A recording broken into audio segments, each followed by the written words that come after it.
by Omen and HyperX. And T1 on the red side, double bans here once again. Not ever going to let either of those through again. दोनों टीमों का match 2 है। पिछला match T1 ने जीता था। अब दोबारा दोनों टीमों में बैनिंग शुरू हो गई है और इस बार फिर टॉप स्कोर जो है वो ब्लू साइड के ऊपर है और T1 जो है वो रेड साइड के ऊपर है। दोनों टीमों ने अपनी बैनिंग शुरू कर दी है। इस बार टॉप स्कोर ने क्रीम के लिए साइलस लिया है। आप देखते हैं पेकर मिड के लिए क्या खेलेंगे।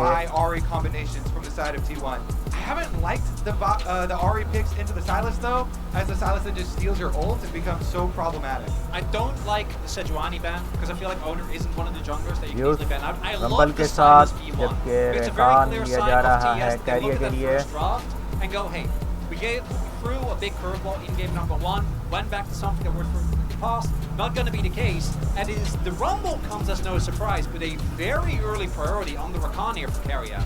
Wanting to try to make some big plays. Obviously strong synergy between the two champions already. Sejuani of course taking up 4 means the long range non-committal engage is hard to find from the side of TES. If they want to pick up any other jungler that's been conventionally popular outside of the Maokai, they need to be ready to commit to a fight, and against a Rumble, that can be tricky. I bet Faker's got a different pick into Sylas for us. Because I think they want solo AP as Rumble. I don't think they want to go with an Ahri or anything now. I hope there's some spicy cooking going on. Let's see. The Ezreal has been so reliable, so I like this double lock in pretty early for TES. Rel into Rakan, no problem. Oh, even better. Poppy, obviously good individual. Obviously, people I think overlook the steadfast presence in the context of Poppy, but it is very good against disrupting the Rakan engage. Instead, however, the Rel going to be the option, the more conventional, I think, safe support choice. But now you've given over the Lovers duo to the T1 bottom lane. And I really think Faker's cooking something here because they're going to get 2 more bans right at him. They just instantly go for the classic Kuruma and Carrier. Rel makes sense given the role make on this team. We saw in the last game as well. He was trying so desperately to find the engages. Couldn't find him on the Leona. Thanks to T1 playing very evasively. We'll have the opportunity on the Rel. I'm a known Xayah anti. I think this champion really struggles. Absolutely not in a lot of situations, particularly in champions like the Ezreal that can stay outside of her effective range. But Guma has had some incredible games on this, and I do think into champs like Sylas, who have no choice but to get on top of you, you can get a lot of value out of the pullback in your ult. Definitely can. A champion that protects itself, perhaps showing us the T1 aren't as interested in playing towards their bot lane 2v2, maybe putting attention on that top side where they do have that early Rumble Cryo, Renekton banned away, taking away Faker's Orianna. So to your credit, Kobe, if Faker is cooking up something, it has to be something new, because I think TES are taking away the remaining kind of conventional standard options, obviously against Faker, but also in the context of Alright, we will see, and then meanwhile, you get to throw more bans at 369, taking out his Comfort the Renekton there. 1 more here for Zeus to be able to target. Do they even need to use it on 369? Are they worried about it? Yeah, the Cassandra, I guess they are still worried about it, or at least it just being such a reliable pick. Yeah, 369 also, particularly last year, basically was one of the biggest parts of what made that JDG roster tick, right? The space he was able to create in team fights. And we have seen Cassandra the Rumble, you really struggle in lane, but after the first game, I think you can expect the series to really come down to the fights, and Cassandra does get a lot of value there. And Cassandra does just make lane swaps and dives so hard to pull off. Pathmaker is definitely one of the strongest abilities in the game, no doubt, because of the amount of damage it reduces, the fact that it makes you unstoppable. Can be tricky to play around, but now the Tristana. So they are anticipating that T1 themselves are also going to go towards a more double AD carry focused strategy. You brought this up earlier, Kobe, that single AP for Rumble, obviously pretty ideal. Xin locked in though.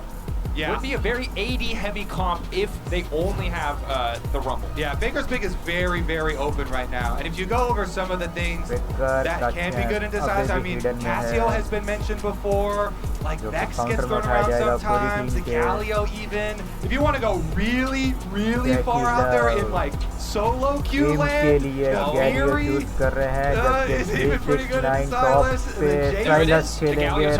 And we've seen this demolish the Rumble in the early levels, right? Brokeblade getting that solo kill in his matchup in this exact 1v1, and it's also taken away the Galio that would have mitigated a lot of the threat that Sylas can bring. That taunt from Galio is so disruptive to any dive threat.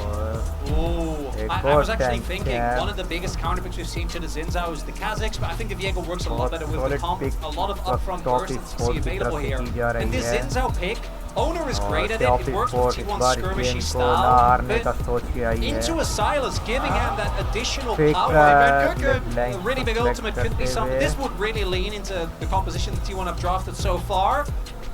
Taking their time. Carrier playing with our hearts right now. Oh, come on! I mean, it's whatever he locks in, it's probably iconic. It's new or it's iconic. Alright, the Ari. Okay, more conventional than expected, most certainly. Alright, so in the end, after all of that... Yeah, we built it up. It could have been anything. It's still Ari. After all of that, it comes all the way full circle back to a very strong jungle mid 2v2 here for you to have. Chronicle, you mentioned how much Owner loves to duel, with this champion and take those heads up plays with the Ari here. Charm to set up. Charm Flash very reliable. This game, I know in game 1 we got a lot of promises of action. I think it was an incredible game, but there weren't that many actual fights. I think this time around it's got to be different, right? We have, particularly in terms of mid-jungle 2v2, such volatile matchups. The Viego really relies on being able to start those resets early. You have setup on everyone besides the Ezreal. It's really easy for 369 to join as well, and I think TES are going to feel way better. I feel like your matchups are a lot more solid compared to Lost when it comes to those early laning phases. Yeah, I think this is going to put T1 to the test a little bit. The reason why I didn't really like the Ari, especially from yesterday, is we kept on seeing how the Silas would just be so much more tanky towards the mid and late stages. Would scale really nicely. Whereas the Ari would always be so squishy that you have to really be perfect with your plays later on in the game. Pressure on both sides. Of course, you highlight Kobe. I think it's such an excellent point because this is a champion and a duo that looks really powerful early on, but we saw giving Silas dashes feels bad in team fights, and it feels bad if you don't have that damage. And for Xayah, a champion who, yes, can protect herself, but doesn't have the mobility to follow up if Silas is running away, if he's trying to dash around. Can make the fights tricky to execute, but thus far, T1 have executed better. But Chronicle, to your point, this game, there's no more low-stakes engages. There is only really full commit. There is only death. There is only full. There's Ari fishing and Ezreal fishing. Everyone else is going all in. And particularly, again, I want to go back to this. One of the champions you're not allowed to pick, or if Silas picks it into it, is Alistar, because it makes him so insanely tanky. I know a lot of the members on T1 are low ranked, but even then, Zinza ultimate to me is so insanely strong when you have the damage and the ability to get in the middle of a fight and split it up. And let's take a moment to talk about Cream, because Cream is here at his first World Championship. He's the only player that's not been to a World Championship here among all of these veterans, and he is an excellent Silas player. His second most played of all time.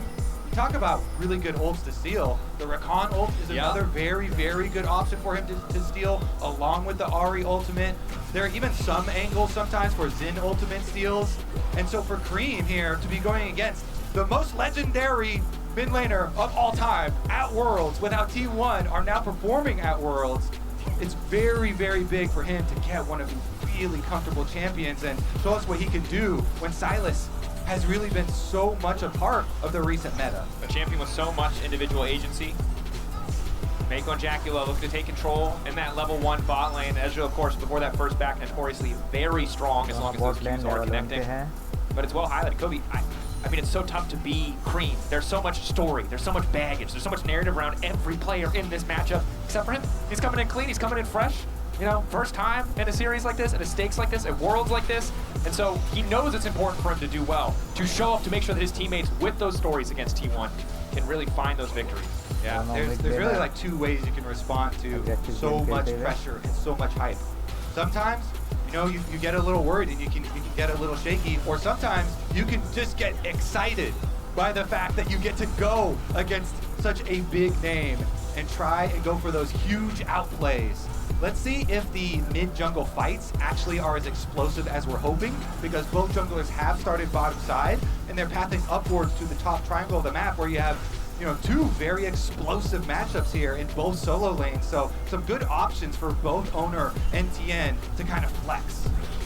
Damage is going to feel good for T1, but whenever I see a Viego, I'm always going to look, how good is your upfront burst? Viego fights function the best if you can lock someone down, blow them up, and get those resets going. Mako looking to impact mid here, similar to what Keria did in the previous game. Faker's lane is pushing away from him. Cream using the last of his pots. Of course, no inspiration tree means no cookies. He's doing okay thus far. First push out in top lane for TES, working out well. First push out in bot gave Mako a bit of time to check in mid lane. We'll keep our eyes, we'll get closer to that first grub spawn. T1 were really able to take that for free despite the early action.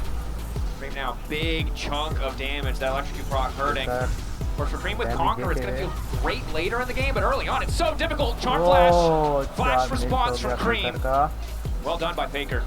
Yeah, going to be traded flashes, so an offensive flash is as easily punishable as a defensive one. And after the teleport back, let's see, since it's going to slowly push the other way. Junglers both recalling though, and you're getting just a re-clear here from Tien. Tien being very efficient on the Viego. As Krugs are coming up, he kind of hovers bottom side and should be a little bit ahead of pace in the junglers' options for maybe affecting these flashless mid laners. And there's a limited window of time, as we know, because both of these post 6 are going to be either extremely hard to kill, extremely mobile, or both. Silas can easily steal that ultimate from Owner. Got more tanky in case of a 2v2. We get the first couple of backs to come through. Nothing crazy thus far. Faker is still holding on to his TP, so any trade he makes now with Cream, he's going to be feeling great about. And first objectives are starting to come up on the map. You have the early Ocean Drake again setting up for a strong soul here. Good wards as well, knowing that it was a red side start there for Tien. And it looks like that ward's going to pay off right now. Does give them vision as he enters towards the river, so Faker can back off. Tien walking up to the top side of the river. Has one camp to clear if he wants to go for wolves, but I suspect Grubs, the control of the Grubs area is going to be the bigger name in the game. T1 in the bottom lane, already getting push out. If they can get a recall, if they can re-maneuver to the top side of the map, they should be favored in the Grub fight. LCK team's notorious for prioritizing this objective head and shoulders above something like the Drake. Feature matchup presented by Mercedes-Benz. No surprise we're talking about the junglers. Tien, a bit of a struggle in game 1.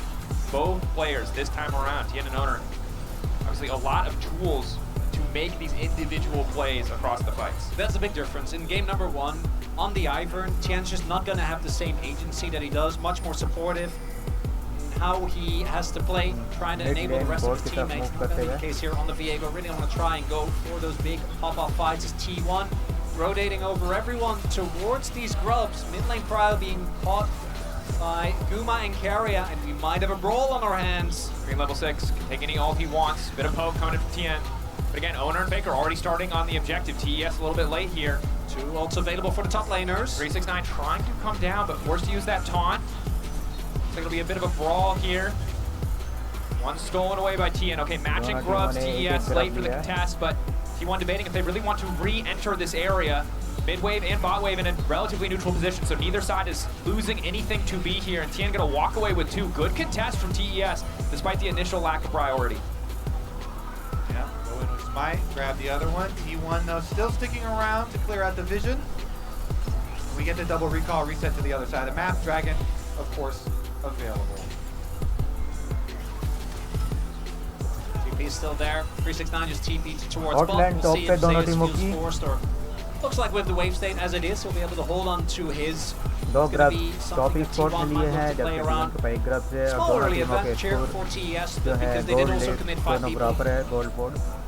The cross map for T1 not available. If the duel does break out in mid, the flash is still not available too, so we're gonna see the supports as they make their way down. Slight vision advantage here for TES. Don't know about that ward. Little poke coming out topside from Jackie, but he's running out of mana rapidly. Mako finding initial stun on the carry, but the 2v2 is tough here. Silas, the potential to steal away this Ahri ultimate, the additional sustain he has from his W means 100-0 with a support who doesn't have Ignite is a tricky proposition. Don't want to get too aggressive, but Guma pushing the wave out, knowing that Jackie has no mana, he's forced to recall. This is a bit of free time farming topside. They see 369 assigned here. They know Jackie Love will be heading bottom, but crucially, 369 arriving in time to stop that plate from going over. T1 seeing Galio topside, no TP. Yes, he has ulti, but it's going to take him time to walk down, so they're happy knowing they have an advantage to just take the Drake. Not going to be a timing window here, and you see 369 realizing that as well. Woo! T1 पहला So we drag have करने के बाद 2 Ezreal steals already this tournament. Not going to be the case here.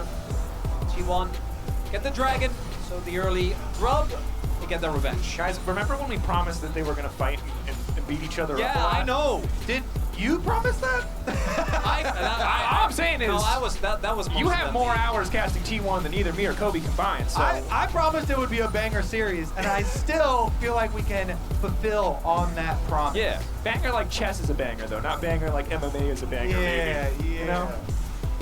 Honestly though, the tension that just builds when we do have trades like this towards the mid game.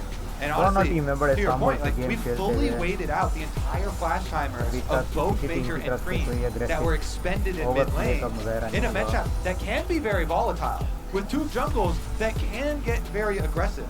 Now that they have their level 6s, of course Viego, you know, does have the option for potent executes and has made his way up. Baiting if he's staying here. He's staying so far back with the Electro Harpoons. But you can see Owner on the way. Trust it. Who's baiting who? Wait, Creepy's on his way though. They know. They know he spots it. He's going to start to back up. Owner there to shadow if he needs. They know Cream is on the way first. Nice layering of the CC10. Is he going to fall with the ulti? The answer no. Happy to just get the flash. Good play from TES. What does Faker get here in mid lane? How quickly can he push on the tower? The turret plate is half gone, so that's going to be a flash because 369 actually flashed as well aggressively to try and set up that play. That said, I think the Galio is so much harder to take down, particularly this early on in the game. With the Spectre's Cow, the entire top side, the only damage is going to be relevant towards this basically just Owner. Doesn't really want to spend his time doing that. So I think today is definitely a lot easier to punish if TES see an opportunity to do so as T1. Yet again, changing these lane assignments, sending Faker towards top. 369 should be easy for him to get the push here, but you saw at the end of that play, obviously Equalizer used to clear the wave, which stops 369 from potentially getting a tower or a tower play in response. So good use of those cooldowns. Now we have the Silas versus Rumble matchup on the side lane. And again, really good early setup here. T1, they rotate their duo into mid lane. So does TES. They're looking for the second grubs. But because Keria actually got there a little earlier, Keria's got great positioning and... Initial engage, Jackie Love flash forward Boner. Response from Jackie, the flash, the arcane shift out. Well, yeah, Owner had the final order prime there, so was desperate to get that off. Instead, it's going to waste his flash, but the damage is still done. It's Keria still here. He's been waiting there for about 30 seconds. Tien able to make it out. But Tien obviously has push in topside, so they have an angle to play. Jackie Love staying in the area despite not having any summoners. Oh, early steal. Grabbing the third grub. Fourth is what they want. TES, can they find the fight? Nice charm on the side. Immediately they find the killer they were looking for. Jackie Love caught out. 3 stacks available for Faker. Nice Ezreal coming in for Jackie Love with the damage. Not enough. Feathers flying out. Members falling for the side of TES as T1 again managed to find a favorable fight. But Faker's not done. Faker का जालिम champ. इससे कौन बचेगा? Faker से कौन बचेगा? The reset champion taken out as the start of the fight. Jackie Love jumped. And still they commit, and it's a disaster for them early on in this game. Double taunt comes in. 369 just gonna walk away, trying to get control of the wave 3 for 3, the grub score, but Faker, man, this is what's infuriating. You talked about the man didn't have the best summer, but when it comes time, when he needs to step up, he just always does. And again, the call from TS, look how low Jackie is. That alone is a big risk, but disengage the CC, charm into knockoff. And that's so much of your early damage and skirmishing power already gone, and Jackie can't approach. Faker gets in the brush. He knows he has a control ward with him, and Tien just walks up to it. Oh, this is the flash that was burned earlier by Owner. T1 communication has been great. Again, that vision control was set up earlier by Keria. He was waiting in that bush for 45 seconds. And while TES came to a play that was 1 minute in the making, it was T1 who came 2 minutes ahead of schedule, ready to set this objective up. Not always lost for TS, but I again want to highlight both these compositions are outside of the Ezreal effectively melee. All their effective damage is going to take place from very close range, so falling behind is so much more debilitating than it is if you have a lot more space to play with, maybe play around your poke, play around your long range. That's not the case here. T1 are showing the killer instinct here in the game, and TES are just looking sluggish. Walking up to them, not respecting vision control. And remember, I think we have to talk about Tien, right? Like, the first game wasn't great, but we can say, hey, you didn't have the most agency on the Ivern, but getting caught like that on the Viego, we talked about it, you have the chance to turn this game around to be the one finding the resets, but if you're getting caught, there's just as much accountability in those moments. You cannot afford to make mistakes this might like be the that. make or break moment here. TES trying to take this dragon, and it looks like T1, they are just going to trade, so no breaker fight, and particularly on Viego, the reason why this champion has so much safety is because of the ult and the buffer. You can buffer basically any form of CC by just making sure that you hit the timing right. So as a Viego, just being in that position and getting to use your ult, that's rough, but you need to stay alive, otherwise the fight is always a wash. Just looking sluggish, not expecting it. And Faker just got to mine a bunch of money off of this turret in exchange for the bot side play there for TES. Oh, Swift Drift? You'll love to see it. Faker was already so far ahead off those 2 kills that he just got. Delaying the recall for now. Charm already out. Cream not going to chase, but gets the ulti. Small advantage. Will TES be able to capitalize on that cooldown? Not being available. Obviously difficult with the malignance completed, but a potential window of opportunity. Excuse me. Yeah. Cream with a nice little jump there, but as you mentioned, ultimate cooldown so low with Malignance, and I've been really funneled into Faker pretty early off the 2 kills, now some extra turret plates, and he is the largest goal lead on the team because of it. And in game 1, T1 outplaying around the map, not giving fights to TES, but this time they're taking fights, and it's resulting in a much bigger goal lead much sooner in the game. And you talk about melee compositions. If it's melee versus melee, who's ever ahead is usually coming out on top or favored in these fights. TES trying to fight back. Bot wave in an even state, top wave in an even state. They're sending Cream up, hoping that they can get control of this Herald area. Skooma perhaps caught out. They will at least get the cleanse. Good start to the fight, and it's the CC that's going to have to be crucial here for TES. They need to find a target, isolate them, and take them down immediately. But you can see they're uncertain. Zeus caught between multiple members of the team, but they don't want to pull the trigger. Instead, focused on the objective here. Baker is TPing. It's into a very safe ward here, and the ulti in 5 seconds. Bakers will be available. Objective's Herald gone. Do they want the exit fight? Instead, focusing on mid. Big win for TES. They just get the teleport, get the objective, and get out. Honestly, yeah. To see some decisiveness there and get the extra cooldown, that teleport that you mentioned, actually quite big here. So TES starting to bring it back. Cherry, a decent side step. Cream on the way in. Stolen Ari ultimate. But giving that respect, not having perfect information, not wanting to fall face first into a waiting rumble in his ultimate. TES instead looking at the objective. Zeus might be forced to use the equalizer to clear the wave here.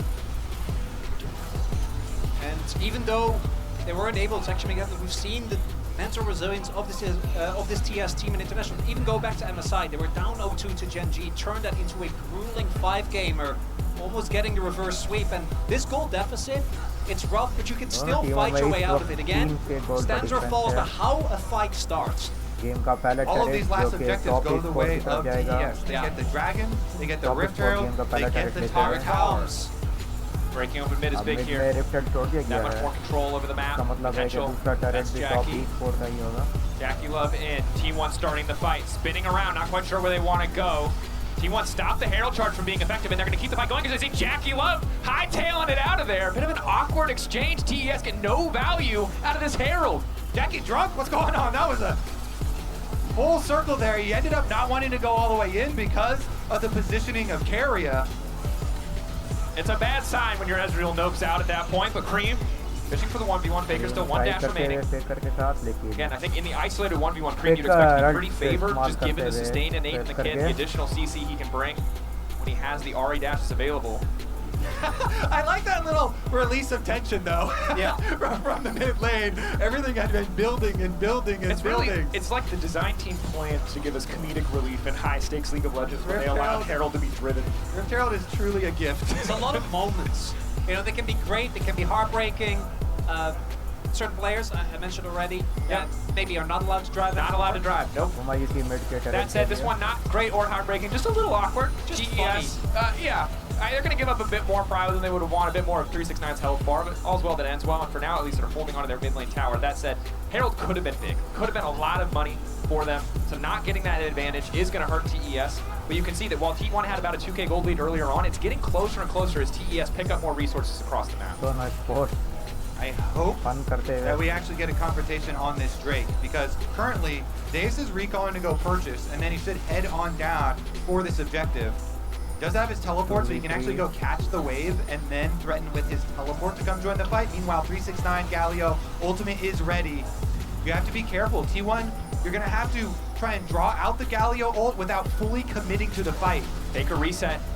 TES are aware they can go in now with no fear of being down a man. OTP just yet. It's available soon, but not in time. So TS, first to the objective, able to get the mid lane prio, set up shop, and T1 with that rotation over of Zayas. Looks like they do want to contest. They do.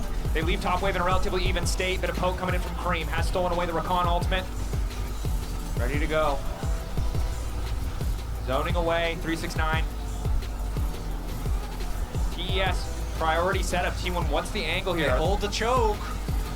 Faker ready to go over the wall. Blast cone there as well. 3K. Owner looking to get involved. Good interrupt coming in from Mako. Equalizer now coming out in the midst of the entire team. Excellent Galio to follow, but Mako's getting damn low. Cream getting lower as well, and Faker finally getting involved in the fight. Guma untouched on the backside, but he can't get any further forward. Jackula on the way out. Objective to TES. No flash on 369 though. Likely to fall here. He's a chicken trapped in the pit. Wow. Good play from TES overall. They do have to pay with the life of their chicken top laner. Giving up a kill for a Dragon, you're going to take that for sure. T1 are looking for a little bit more than that, I do think. We'll see, they might be able to, with how low the health bar on this mid lane turret is, push it further, but it looks like they don't want to take the risk. And Jackie going untouched in that fight, I think, is a large reason of why T1 didn't commit further. Still flash on Owner, still flash on Faker. And when we look back at this fight, we'll see that a lot of the damage actually goes into the front line, I think, here for either side. Owner's ult in particular, spreading up the fight, makes it really hard to actually get damage on the back line for either side. And I think Mako's performance is crucial in that fight because he stops Carrier with the ultimate, with the initial Shattering Strike to interrupt the dash onto Jackula to get Ezreal out completely. And while T1 probably favored at that point in the 5v5, TES, good discipline to just retreat. Yes, they do have to watch their chicken get fried in the middle of that dragon pit, but I think a worthwhile cost overall. Yeah, and you can see T1 very cognizant of trying to use their dash champions, Faker and Carrier, to go in and then bait out a Galio ult and then dash away to try and avoid. But as you mentioned, Mako kind of locks them in with a good rel kind of pulling them back. And in the end, a price to pay for the objective, but still getting the Dragon number 2. T1 though, reset immediately, and now we're looking at top tower. At least what remains of it. Should just fall here. Cream really cannot clear the wave fast enough. T1 usher that wave in, watch it fall, but it'll be traded back by 369 on the opposite side. That even further, and we haven't talked about it yet, is now just on the map is the Baron. Whichever team is going to have to try and play in the Baron with the wave clear that they have on either side is not going to be feeling too hot. Definitely not. But I'm just going to call out Jackula right now in a fantastic position. Ezreal has the extra range. He should always be able to get mid-push. He's on 2-item spike. We've talked about it for 10 years of League of Legends. It's as good as it's ever been. So he has the potential to turn these fights around if T1 cannot find a way to shut him out. Especially since Cream on this Sylas has cut down a lot on Faker's gold lead, and he can create room for Jackie Love in these team fights with a Galio on top of now a 2-item Sylas and really good ults to steal. We saw the idea last time around, stealing away the Rakan ult. Being such a tanky possible engager here. Both Cream and Mako to set up for possible 369 ults. I do apologize for setting false expectations, as we have 4 kills at 22 minutes. It's okay. We forgive you. I felt guilty about it. I can't say the fans will forgive you, but we forgive you now. You never hold a grudge. That said, I feel like Baron, as it was in the previous game, is probably where we're likely to see these fist fights. Carrier and Mako fighting a Pokemon battle with their junglers way behind them. Cream now trying to retreat. Both ultis forced out here. Again, it's really a game of attrition. Who can get better setup? Who has their waves in a better spot? Who has better cooldowns available? And so many of these micro moves might not initially seem important, but they are team fight defining. And after a play like that, you know, the real big benefit is the extra 30 seconds that you kind of get for Cream, because he forces Faker back to base, and so Faker goes to regenerate his health, but Cream then pushing out on the bottom side to get the minion wave moving in their favor. See what they can do with it, with top side pushing now, as well as bottom side. TES also have the advantage in vision. Control wards laid down around the Baron, so Minions pushing, the vision set up there. Jackie Love quite safe in mid lane. All the sums are available almost on either side. So a lot of volatility in this fight. 50 seconds setup is already starting. This is possible soul win here for TES. And you can see the poking and prodding. Both teams know if they overcommit and don't find those key targets, they're gonna get torn to pieces. Guma on 2 items. This Xayah, if you hit the fight into her, you're gonna get torn apart. Now the same is true though for the Ezreal. So unless a key target missteps, as it was in the previous topside fight where TN overextended a little bit, either side wants to be the one to overforce. Area though, caught by a bit of CC, Charm to try and interrupt.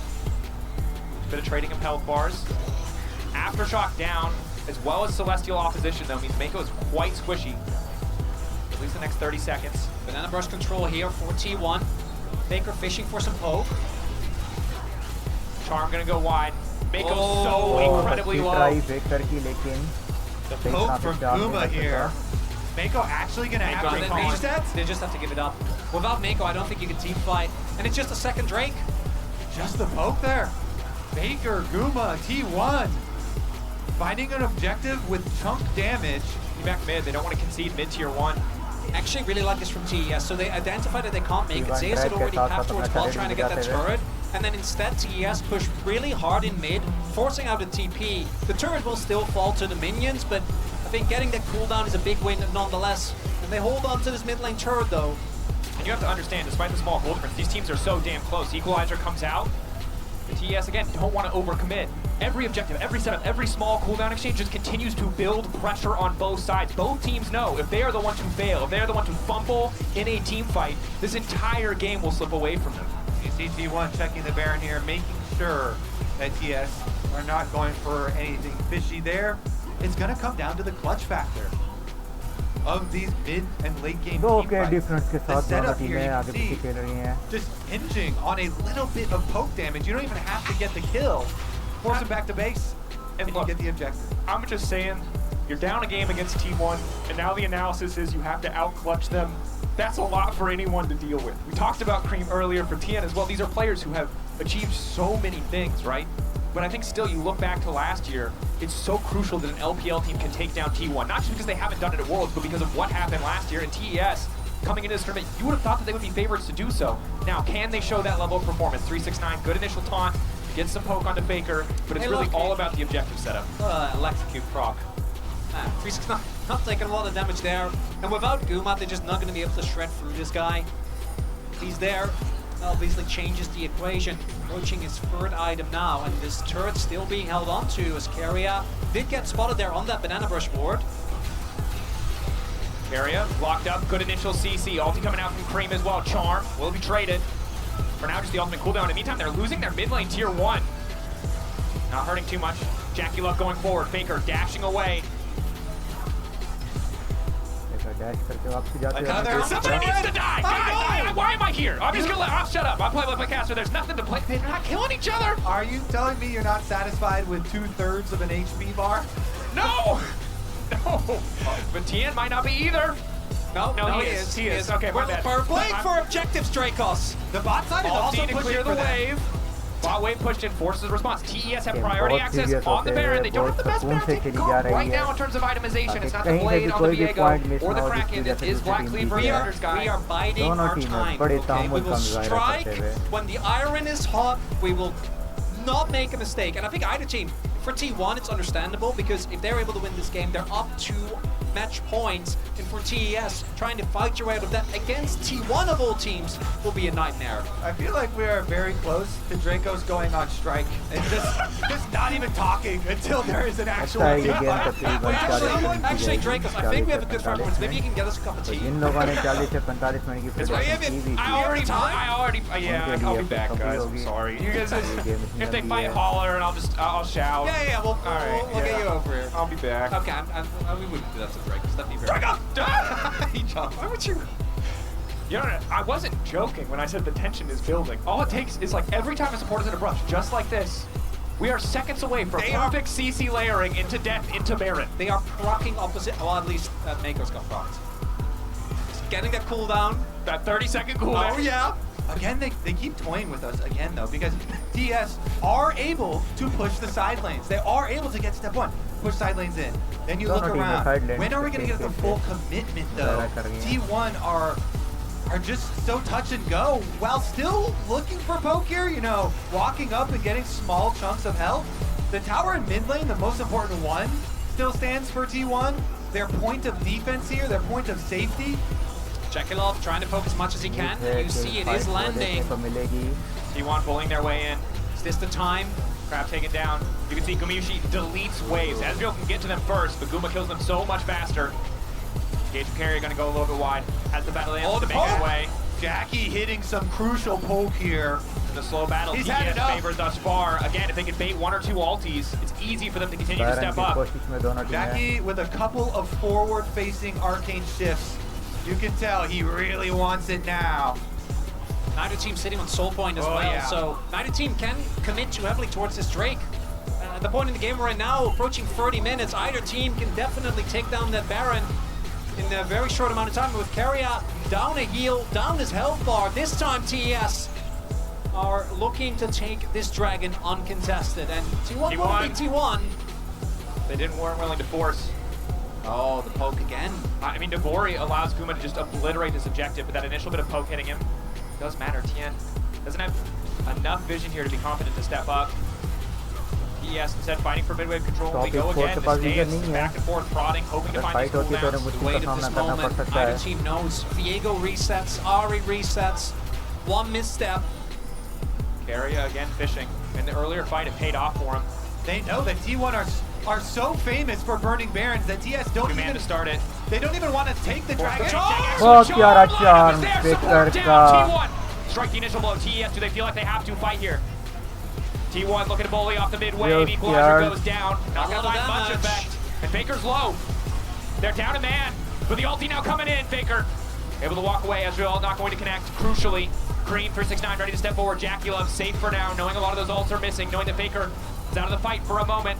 But he's recalling and he has the TP, he can find the flank. There's so much vision around TES, they have to be careful about overcommitting. Now finally they will sweep away these TP wards. Oh, a lot of damage is still done to T1 though. Baron, Chunk still, Mako, he's running with 4 members, they spotted.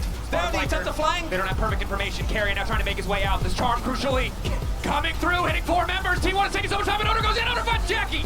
Ulti going in, Cream still stepping up. 369 taken out. Carrier on the side, slowly but surely. T1 are taking the fight. Mega looks to make the difference. The Guma goes up in the air. Comes right down, dragging the hopes of TES alongside them. As again, T1 Faker on a rampage. Faker doing it all in the moments where it matters. Carrier's dancing on the corpses of TES.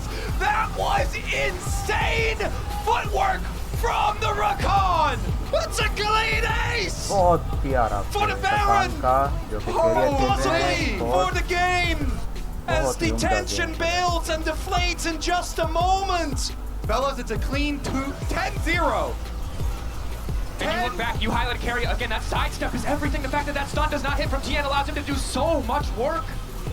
And what's crucial here is Mako isn't there, so 369 has to play for a forward to buy space for his carries. But then he does get obliterated by Gumayushi, and they just don't have the damage. Jackie again taken very low.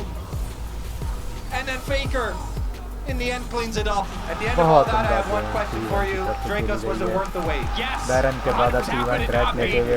That was beautiful work here, and we're talking about clutch factor and coming down to this next fight. And T1 completely outplayed. That was a clean ace.